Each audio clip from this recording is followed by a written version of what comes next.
அதிகாரம் 11. ஈசா என்னும் அடிமரத்திலிருந்து ஒரு துளிர் தோன்றி அவன் வேர்களிலிருந்து ஒரு கிளை எழும்பி செழிக்கும்.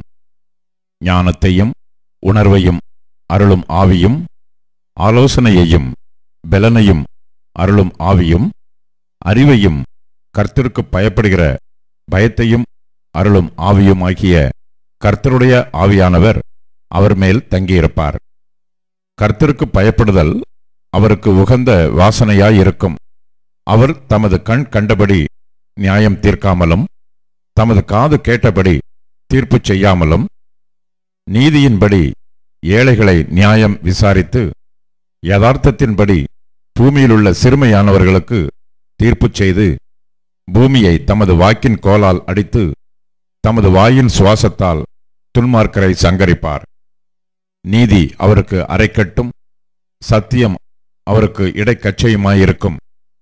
அப்பொழுது ஓநாய் ஆட்டுக்குட்டியோட தங்கும், புலி வெள்ளாட்டுக்குட்டியோட படுத்துக்கொள்ளும். கன்றுக்குட்டியும் பாலசிங்கமும் காளையும் ஒருமித்திருக்கும். ஒரு சிறு பையன் அவைகளை நடத்துவான். பசுவும் கரடியும் கூடி மேயும். அவைகளின் குட்டிகள் ஒருமித்து படுத்துக்கொள்ளும்.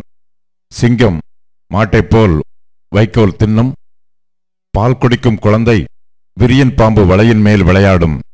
பால் மறந்த பிள்ளை கட்டுவிரியன் புற்றிலே தன் கையை வைக்கும். என் பரிசுத்த பர்வதமெங்கும் தீங்கு செய்வாரும் இல்லை, கேடு செய்வாரும் இல்லை. சமுத்திரம் ஜலத்தினால் நிறைந்திருக்கிறது போல் பூமி கர்த்தரை அறிகிற அறிவினால் நிறைந்திருக்கும். அக்காலத்திலே ஜனங்களுக்கு கொடியாக நிற்கும் ஈசாயின் வேருக்காக ஜாதிகள் விசாரித்து கேட்பார்கள். அவருடைய தாபரஸ்தலம் மகிமையாயிருக்கும்.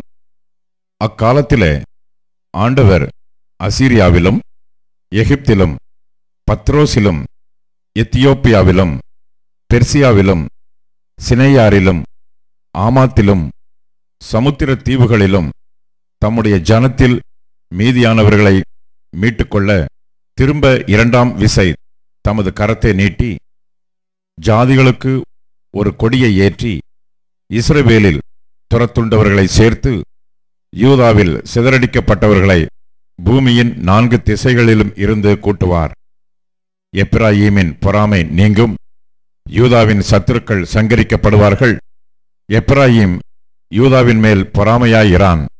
யூதா எப்பிராயீமை துன்பப்படுத்தான். அவர்கள் இருவரும் ஏகமாய் கூடி மேற்கே இருக்கிற பெலிஸ்தருடைய எல்லைகளின் மேல் பாய்ந்து கீழ்த்திசையாரை கொள்ளையிட்டு ஏதோமின் மேலும் மோவாபின் மேலும் கை போடுவார்கள். அம்மோன் புத்திரர் அவர்களுக்கு கீழ்ப்படிவார்கள்.